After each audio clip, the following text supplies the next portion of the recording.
Assalamualaikum warahmatullahi wabarakatuh. Jumpa lagi dengan saya Tama dalam Ada Apa Gerangan Season 2. Bagaimana kabar kalian? Semoga selalu diberikan kesehatan dan juga rezeki yang cukup.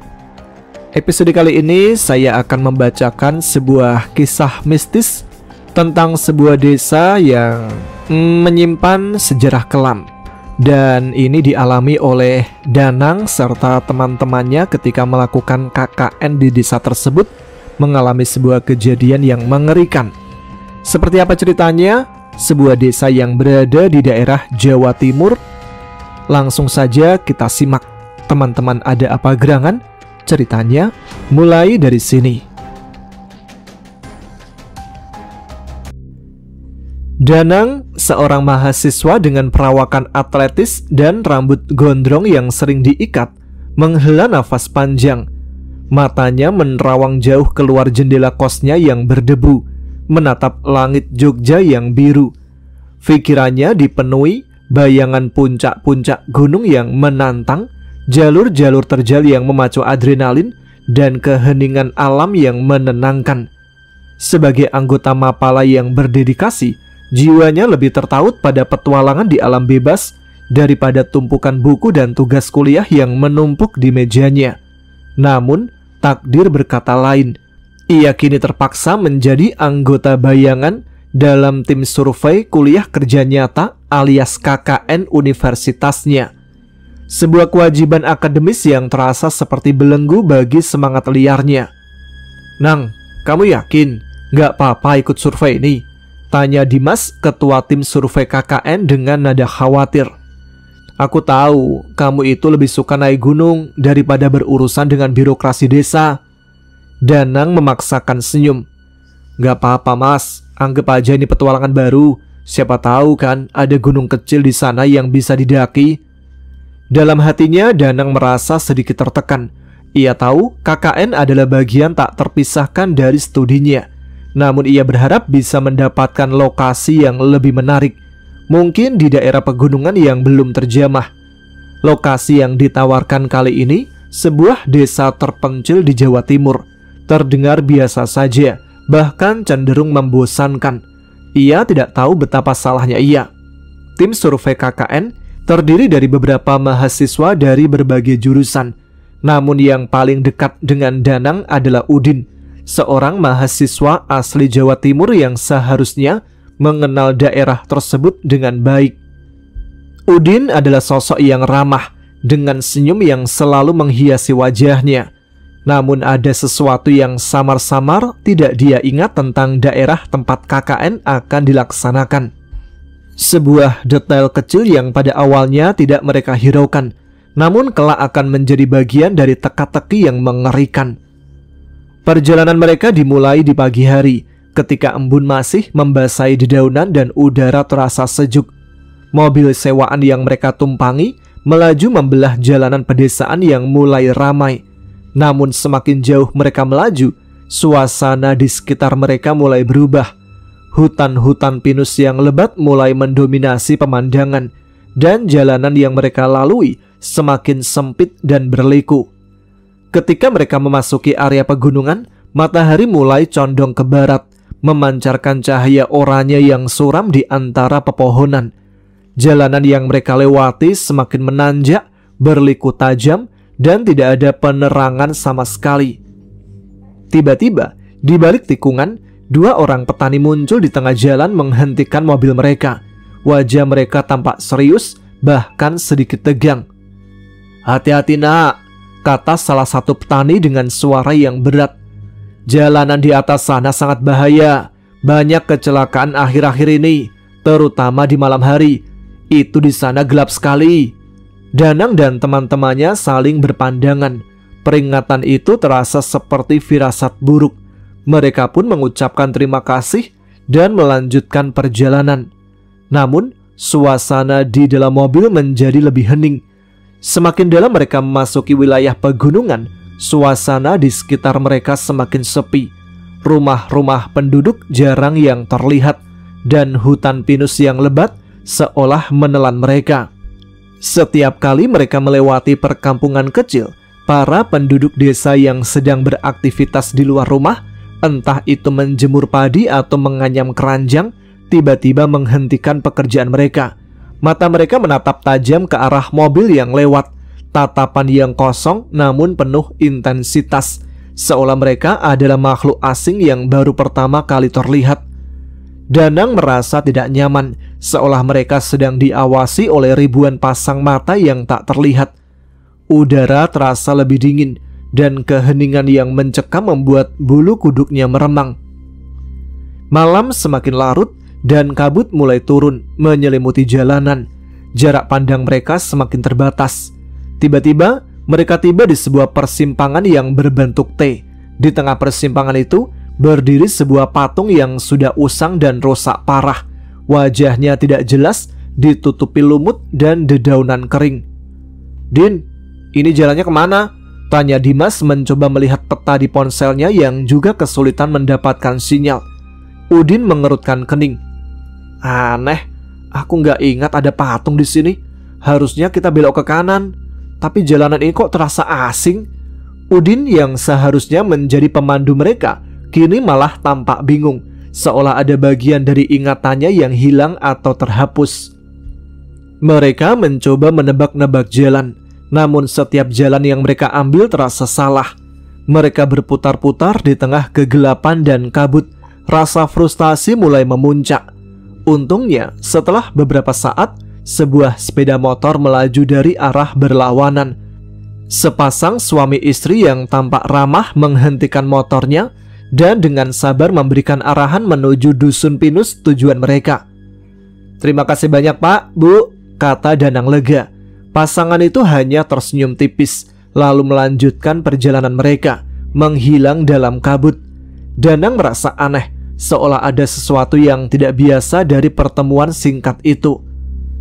Akhirnya setelah perjalanan yang panjang dan penuh rintangan, mereka pun tiba di dusun pinus. Meskipun sudah larut malam, suasana di desa itu terasa hangat dan penuh keramahan. Penduduk desa menyambut mereka dengan senyum lebar, dan Pak Silo, kepala dusun pinus, menyambut mereka dengan tangan terbuka. "Selamat datang, Nak. Kami sudah menunggu kalian," kata Pak Silo, seorang pria parubaya dengan wajah ramah dan sorot mata yang teduh. Mari masuk. Kami sudah menyiapkan hidangan untuk kalian." Danang dan teman-temannya merasa lega. Setelah perjalanan yang melelahkan dan penuh ketegangan, sambutan hangat ini terasa seperti oase di tengah gurun. Mereka disuguhi hidangan lezat, makanan khas desa yang sederhana namun kaya rasa. Suasana makan malam itu penuh tawa dan obrolan ringan, seolah semua kejadian aneh yang mereka alami di perjalanan telah lenyap begitu saja. Namun Danang tidak tahu keramahan yang berlebihan ini, hidangan yang melimpah ini, hanyalah tirai yang menutupi sebuah rahasia gelap yang telah lama terkubur. Keesokan harinya, tim survei KKN mengadakan pertemuan dengan perangkat desa dan beberapa tokoh masyarakat untuk membahas rencana program kerja. Suasana di balai desa terasa formal namun akrab. Danang duduk di samping Udin, sesekali mencatat poin-poin penting yang disampaikan. Di tengah diskusi, seorang warga bernama Pak Suji, seorang pria parubaya dengan kumis tebal, mengangkat tangannya. "Bagaimana kalau kita mengembangkan dusun atas, Pak Kades? Di sana ada gua Jepang dan air terjun yang indah, bisa menjadi objek wisata." Seketika, suasana di ruang itu berubah. Senyum ramah di wajah Pak Silo memudar, digantikan oleh ekspresi tidak nyaman. Beberapa warga yang lain juga terlihat gelisah, saling pandang dengan sorot mata khawatir. Sebuah keheningan canggung menyelimuti ruangan. Tidak bisa Pak Suji," kata Pak Silo, suaranya terdengar tegang. "Kita fokus saja di dusun pinus ini. Banyak yang harus kita benahi di sini." Pak Suji mencoba membantah, namun Pak Silo dengan tegas mengakhiri diskusi tentang dusun atas. Danang merasa ada yang aneh. Reaksi Pak Silo dan warga lain terlalu berlebihan untuk sekedar menolak ide pengembangan wisata. Ada sesuatu yang mereka sembunyikan. Malam harinya, setelah makan malam, Danang tidak bisa menahan rasa penasarannya. Ia menghampiri Pak Silo yang sedang duduk di teras rumahnya, menikmati secangkir kopi hangat. Pak Silo, boleh saya bertanya tentang dusun atas? Tanya Danang hati-hati.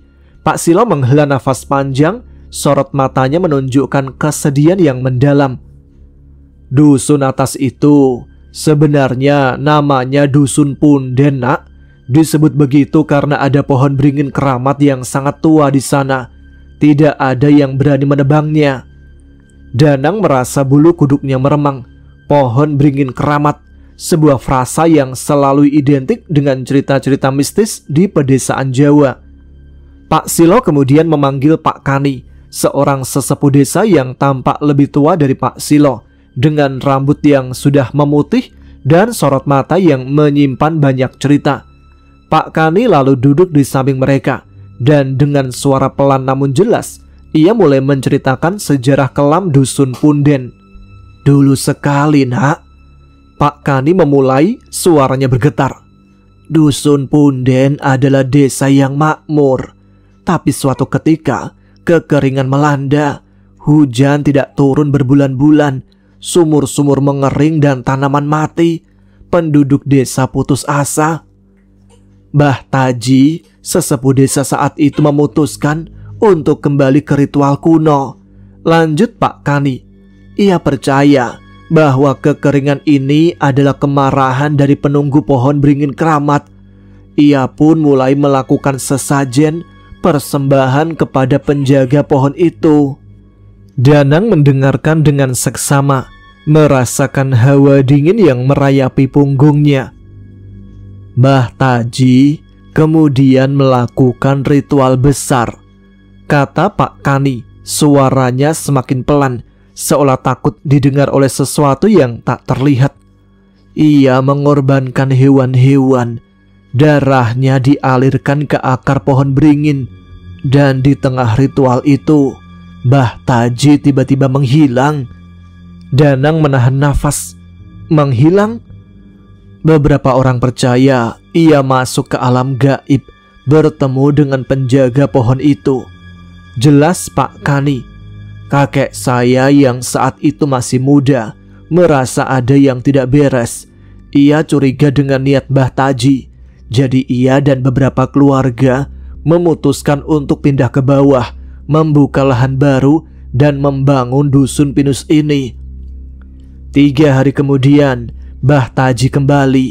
Namun dia bukan lagi Mbah Taji yang sama. Wajahnya tampak pucat, matanya kosong, dan dia bicara dengan nada yang berbeda, seolah ada makhluk lain yang berbicara melalui dirinya. Mbah Taji lalu bercerita bahwa ia telah bertemu dengan Raja Ular di sebuah istana gaib di dalam pohon beringin.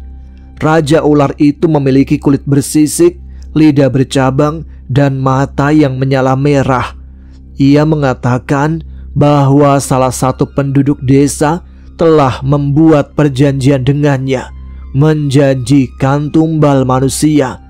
Dan sampai janji itu ditepati, sumber air desa akan tetap kering dan kematian akan terus mengintai mereka. Danang tiba-tiba merasa mual. Tumbal manusia?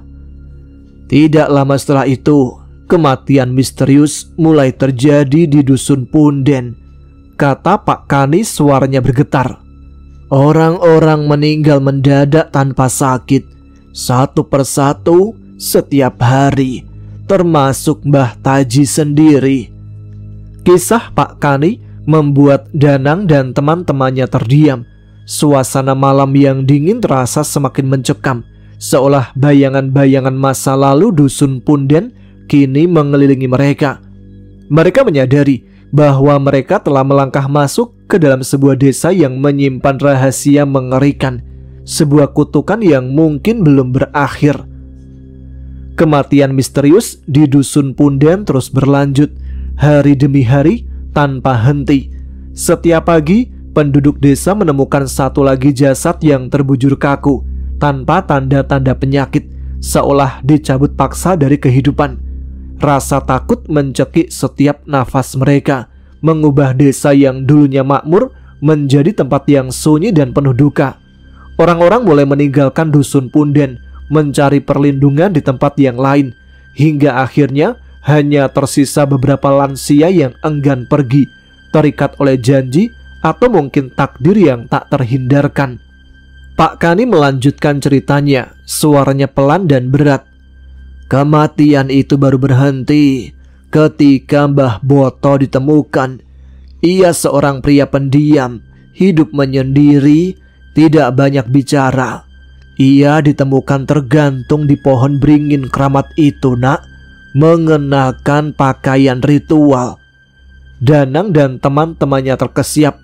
Mbah Boto? Saat itulah kami semua sadar. Mbah Boto lah yang membuat perjanjian gelap dengan Raja Ular itu. Ia yang menjanjikan tumbal manusia. Sebuah keheningan yang mencekik menyelimuti mereka. Jadi Mbah Boto adalah tumbal yang dijanjikan, yang mengakhiri rentetan kematian itu. Namun mengapa Mbah Boto yang melakukannya? Apa yang ia harapkan dari perjanjian gelap itu? Pertanyaan-pertanyaan itu berputar di benak Danang. Namun ia tahu tidak ada jawaban yang mudah. Pak Kani menjelaskan bahwa 4 sesepuh yang tersisa di desa Punden, termasuk ibunya sendiri, menolak untuk meninggalkan desa itu. Mereka terikat oleh instruksi terakhir Mbah Taji sebelum ia meninggal. Sebuah amanat yang mungkin berisi rahasia yang lebih dalam tentang kutukan itu. Pak Kani mengakhiri ceritanya, meninggalkan Danang dan teman-temannya dalam keheningan yang memekakkan telinga. Udara malam terasa dingin, dan mereka bisa merasakan beratnya sejarah kelam dusun Punden yang menggantung di udara. Implikasinya jelas, tanah itu tercemar, dan makhluk jahat itu mungkin masih berkuasa, mengawasi setiap gerak-gerik mereka. Mereka, para mahasiswa KKN yang datang dengan niat baik, kini berada di tengah-tengah sebuah kutukan kuno yang belum sepenuhnya terangkat. Malam itu Danang tidak bisa tidur. Ia terus memikirkan cerita Pak Kani. Raja Ular, tumbal manusia, kematian misterius. Semua itu terasa seperti mimpi buruk yang menjadi kenyataan. Ia melirik ke arah Udin yang terlelap di sampingnya. Udin yang seharusnya mengenal daerah ini tidak mengingat keberadaan dusun Punden atau patung usang di persimpangan jalan. Apakah ada sesuatu yang melindungi ingatannya? Ataukah ada kekuatan lain yang sengaja menyembunyikan kebenaran darinya? Keesokan harinya, suasana di dusun Pinus terasa berbeda bagi Danang. Keramahan penduduk desa yang tadinya terasa tulus, kini terasa seperti topeng yang menutupi ketakutan. Senyum mereka terlihat dipaksakan, dan mata mereka seringkali melirik ke arah dusun Punden di atas sana, seolah takut akan sesuatu yang tak terlihat. Tim KKN mulai menjalankan program mereka di dusun Pinus. Namun Danang tidak bisa fokus sepenuhnya. Pikirannya terus melayang ke dusun Punden, ke pohon beringin keramat, dan ke Raja Ular yang haus darah. Ia merasa ada dorongan kuat untuk pergi ke sana, untuk melihat sendiri tempat yang menyimpan begitu banyak misteri dan kengerian. Namun ia juga merasa takut. Suatu sore saat ia sedang membantu warga membersihkan saluran air, ia mendengar bisikan samar dari beberapa ibu-ibu yang sedang mengobrol. Mereka berbicara tentang suara-suara aneh dari dusun Punden di malam hari, tentang bayangan-bayangan yang terlihat di antara pepohonan, dan tentang aroma busuk yang kadang terbawa angin. Bisikan-bisikan itu semakin memperkuat keyakinan Danang bahwa kutukan dusun Punden belum berakhir. Danang tidak bisa lagi menahan rasa penasarannya. Ia tahu ia harus pergi ke dusun Punden, sendirian jika perlu. Ia ingin melihat pohon beringin keramat itu, ingin merasakan sendiri aura tempat yang telah menyebabkan begitu banyak kematian. Ia ingin mencari tahu apakah ada jejak-jejak yang tertinggal, petunjuk yang bisa menjelaskan lebih banyak tentang kutukan itu. Suatu pagi, tanpa sepengetahuan teman-temannya, Danang diam-diam meninggalkan dusun Pinus. Ia membawa ransel kecil berisi air minum, senter, dan beberapa alat pendakian. Ia berjalan menyusuri jalan setapak yang menanjak, jalan yang sama yang dulu digunakan oleh penduduk dusun Punden sebelum mereka pindah. Semakin tinggi ia melangkah, suasana di sekitarnya semakin sepi dan mencekam. Pepohonan tumbuh lebih rapat, dan sinar matahari sulit menembus kanopi daun yang lebat, menciptakan suasana yang remang-remang. Ia akhirnya tiba di Dusun Punden. Desa itu tampak seperti desa mati. Bangunan-bangunan rumah yang terbuat dari kayu dan bambu sudah lapuk, atapnya runtuh, dan dindingnya ditumbuhi lumut. Semak belukar tumbuh liar di mana-mana, menelan sisa-sisa kehidupan yang pernah ada. Udara terasa pengap dan dingin, dengan bau tanah lembab dan sesuatu yang busuk, seperti bau kematian yang telah lama bersemayam. Danang berjalan perlahan, melangkah di antara reruntuhan rumah-rumah.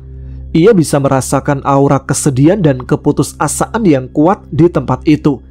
Ia membayangkan bagaimana penduduk desa dulu hidup di sini, bagaimana mereka berjuang melawan kekeringan, dan bagaimana mereka akhirnya menyerah pada kutukan yang mengerikan. Ia akhirnya menemukan pohon beringin keramat itu. Pohon itu menjulang tinggi ke langit, akarnya yang besar dan berliku-liku mencengkram tanah, seolah menancap kuat ke dalam bumi. Batangnya sangat besar, bahkan beberapa orang dewasa tidak akan bisa melingkarinya. Daun-daunnya lebat, menciptakan bayangan gelap di bawahnya. Aura mistis yang kuat terpancar dari pohon itu, membuat bulu kuduk Danang meremang.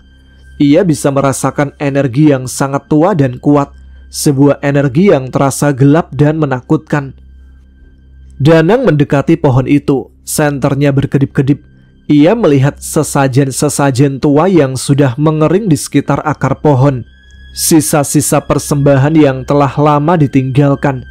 Ia juga melihat beberapa ukiran aneh di batang pohon, simbol-simbol yang tidak ia fahami. Tiba-tiba, ia merasakan hawa dingin yang menusuk tulang. Sebuah bisikan samar terdengar di telinganya, bukan dalam bahasa manusia, melainkan suara desisan yang panjang seperti ular. Danang menoleh ke sekeliling, namun tidak ada siapapun.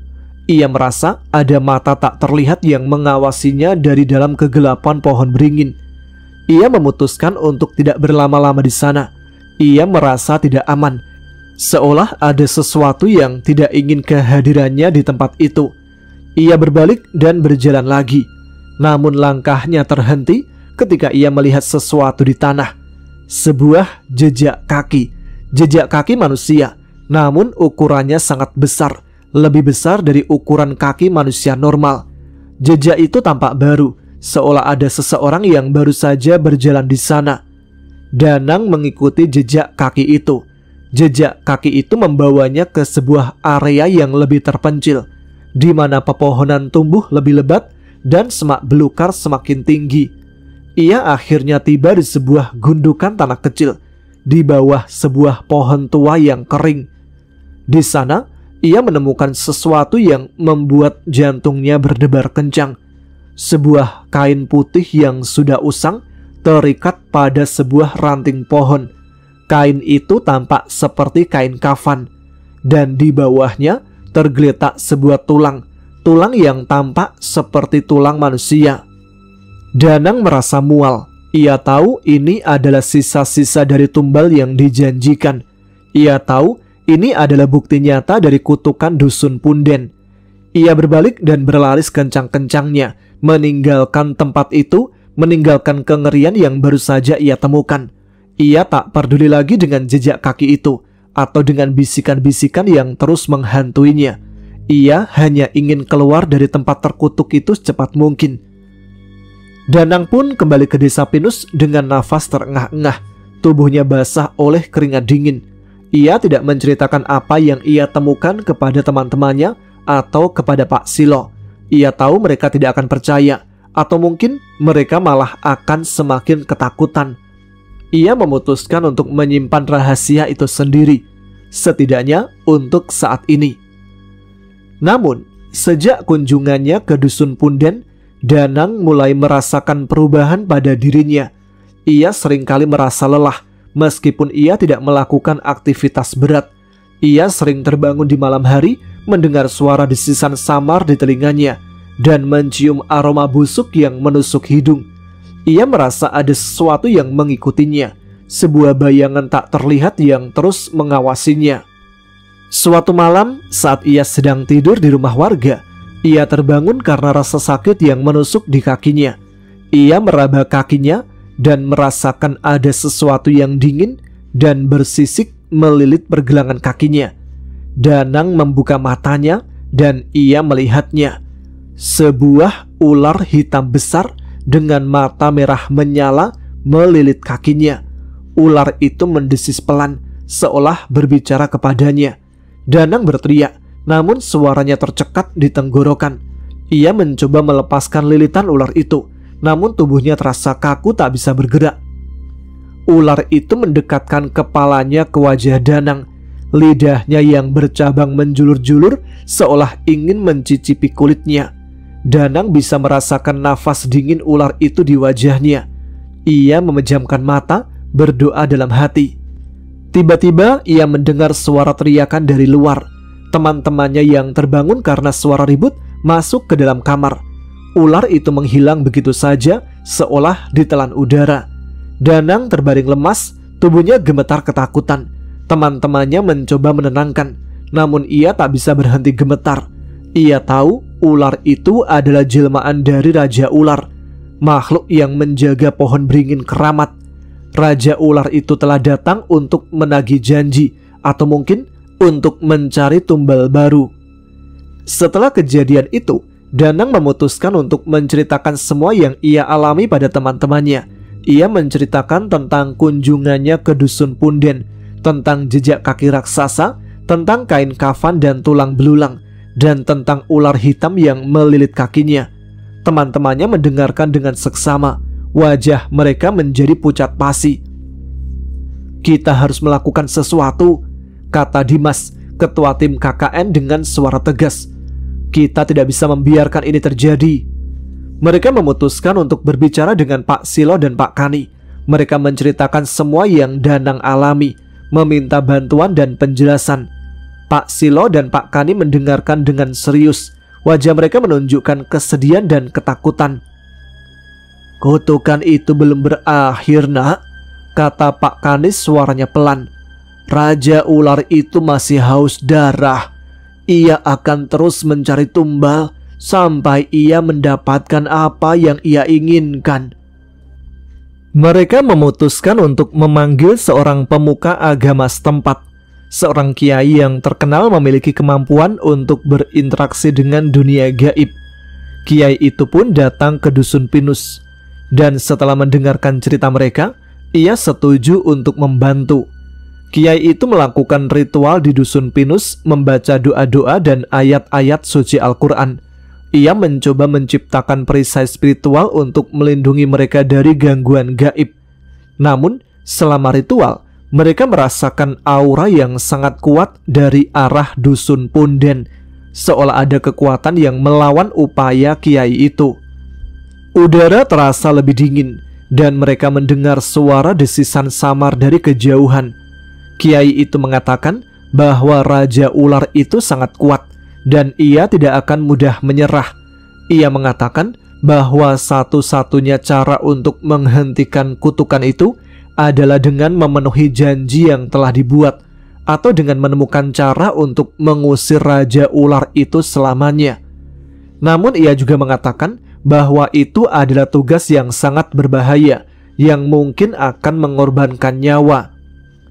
Danang dan teman-temannya merasa putus asa. Mereka adalah mahasiswa, bukan dukun atau ahli spiritual. Mereka tidak tahu bagaimana cara melawan makhluk gaib yang begitu kuat. Mereka hanya ingin menyelesaikan KKN mereka dengan selamat dan kembali ke kehidupan normal mereka. Malam-malam berikutnya di Dusun Pinus terasa seperti mimpi buruk yang terus berulang. Danang seringkali terbangun dengan jeritan setelah bermimpi tentang Raja Ular yang melilit tubuhnya, atau tentang Mbah Boto yang tergantung di pohon beringin keramat. Ia merasa energinya terkuras habis, tubuhnya semakin lemah. Teman-temannya juga mulai merasakan dampaknya. Beberapa dari mereka mulai sakit, demam tinggi tanpa sebab yang jelas. Yang lain mulai mengalami halusinasi, melihat bayangan-bayangan bergerak di sudut mata mereka, atau mendengar bisikan-bisikan aneh di telinga mereka. Mereka tahu kutukan dusun punden mulai menyebar ke dusun pinus, mengancam nyawa mereka semua. Mereka memutuskan untuk mengambil tindakan drastis. Mereka akan pergi ke dusun punden, ke pohon beringin keramat itu, dan mencoba menghentikan kutukan itu sendiri. Mereka tahu itu adalah keputusan yang berbahaya, namun mereka tidak punya pilihan lain. Mereka tidak bisa menunggu Raja Ular itu datang menjemput mereka satu persatu. Dengan persiapan seadanya, mereka berangkat menuju dusun punden di malam hari, ketika bulan purnama bersinar terang, memancarkan cahaya perak yang suram di antara pepohonan. Mereka berjalan dalam keheningan, jantung mereka berdebar kencang, setiap langkah terasa seperti mendekatkan mereka pada kematian. Ketika mereka tiba di dusun punden, suasana di sana terasa lebih mencekam dari sebelumnya. Udara terasa berat dan mereka bisa mencium aroma busuk yang sangat menyengat, seperti bau bangkai yang membusuk. Pohon beringin keramat itu tampak lebih besar dan lebih gelap di bawah cahaya bulan, seolah ia adalah monster raksasa yang siap menelan mereka. Mereka mendekati pohon itu, senter mereka berkedip-kedip. Tiba-tiba, dari dalam kegelapan pohon, muncul sesosok makhluk.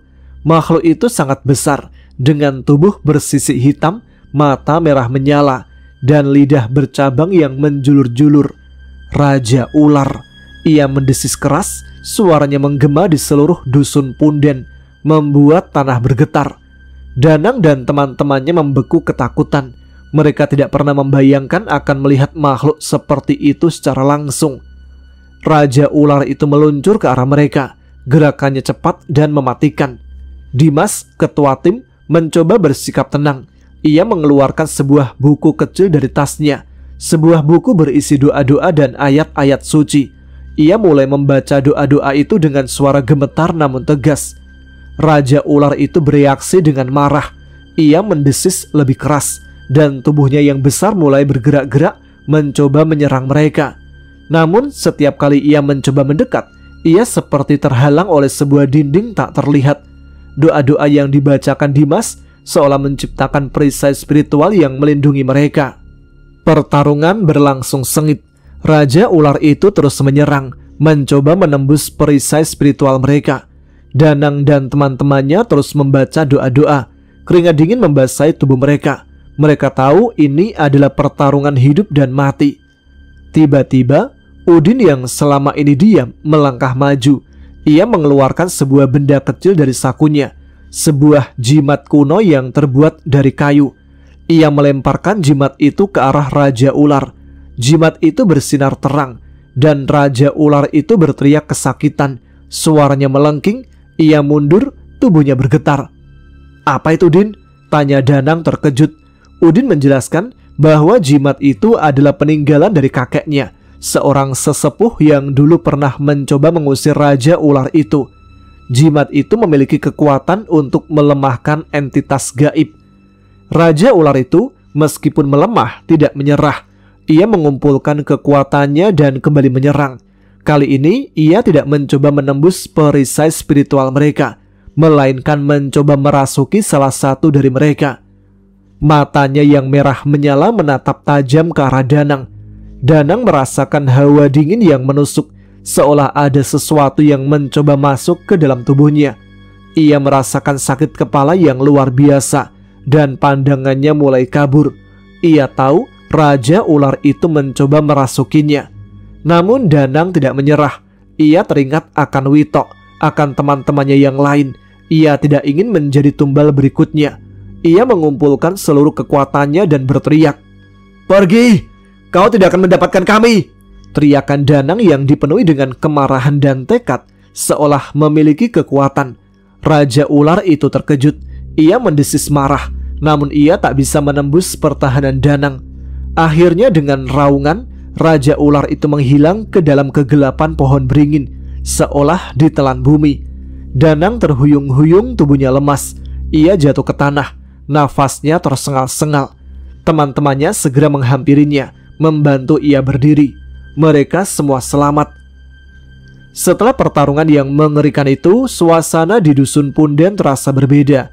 Aura gelap yang tadinya mencekik kini terasa lebih ringan. Mereka bisa merasakan bahwa Raja Ular itu telah pergi, atau setidaknya kekuatannya telah melemah. Mereka pun kembali ke Dusun Pinus menceritakan semua yang terjadi kepada Pak Silo dan Pak Kani.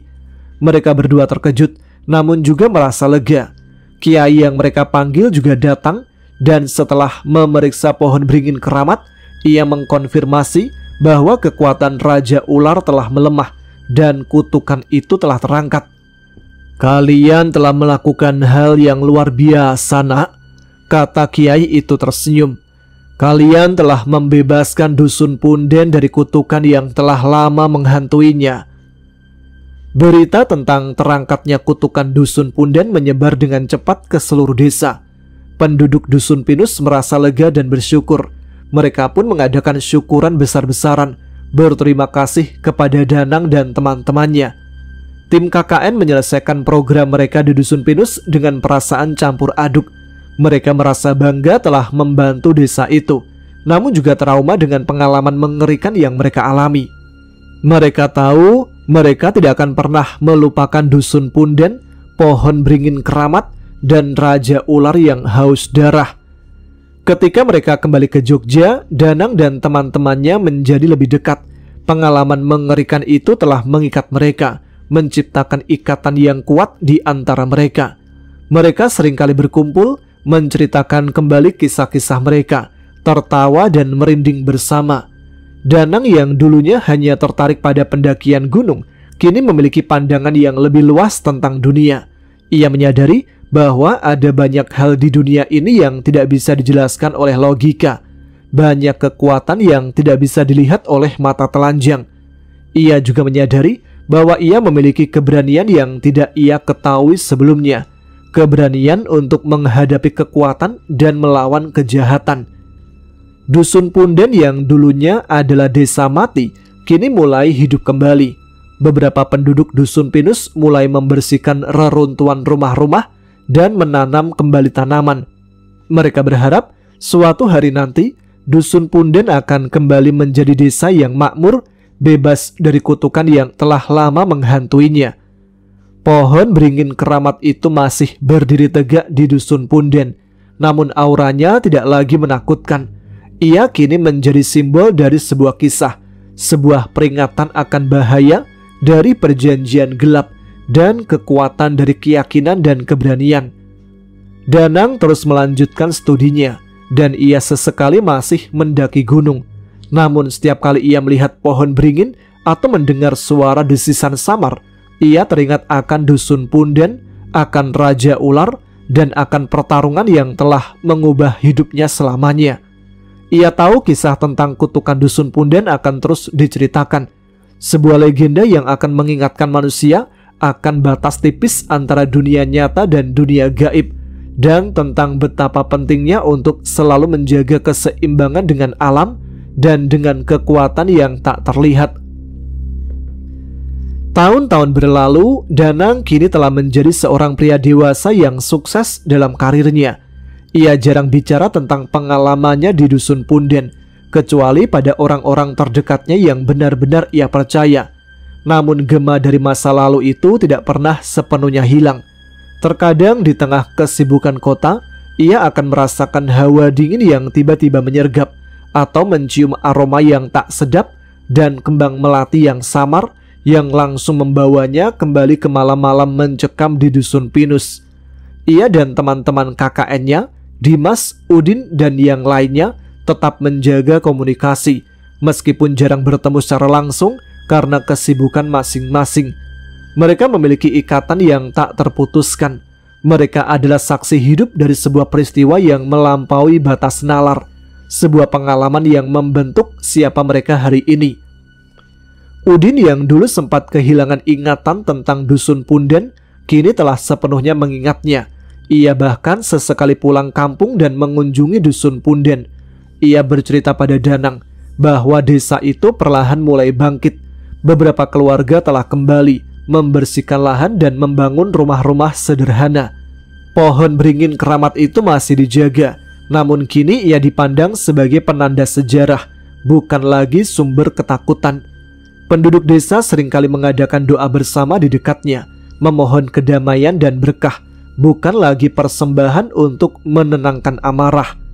Danang pernah bertanya pada Udin, "Apakah Raja Ular itu benar-benar pergi, Din?"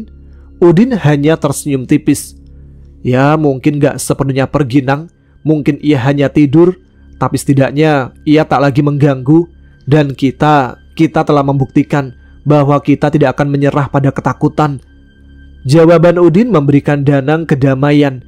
Ia menyadari bahwa pertarungan mereka bukanlah tentang mengalahkan makhluk gaib secara mutlak, melainkan tentang keberanian untuk menghadapi ketakutan, tentang keyakinan pada kekuatan doa dan kebaikan, dan tentang pentingnya menghormati alam dan sejarah.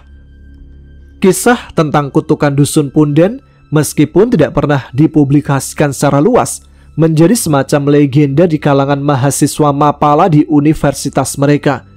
Cerita itu diturunkan dari angkatan ke angkatan, sebuah peringatan akan bahaya yang mungkin tersembunyi di balik keindahan alam, dan tentang betapa pentingnya untuk selalu bersikap hormat dan waspada. Danang sendiri kadang-kadang akan menceritakan kisahnya pada orang-orang yang ia rasa bisa memahami. Ia menceritakannya bukan untuk menakut-nakuti, melainkan untuk berbagi pelajaran. Pelajaran tentang keberanian, tentang persahabatan, dan tentang misteri alam semesta yang tak terbatas. Ia menceritakan tentang Dusun Punden, sebuah desa kecil yang menyimpan sejarah besar, sebuah tempat di mana ia dan teman-temannya diuji, dan di mana mereka menemukan kekuatan yang tidak mereka ketahui ada dalam diri mereka.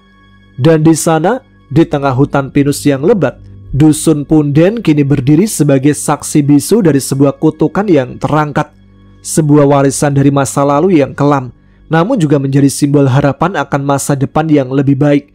Danang tahu ia akan selalu menjadi bagian dari kisah itu, seorang saksi dari keajaiban dan kengerian yang tersembunyi di balik tirai dunia yang kita kenal.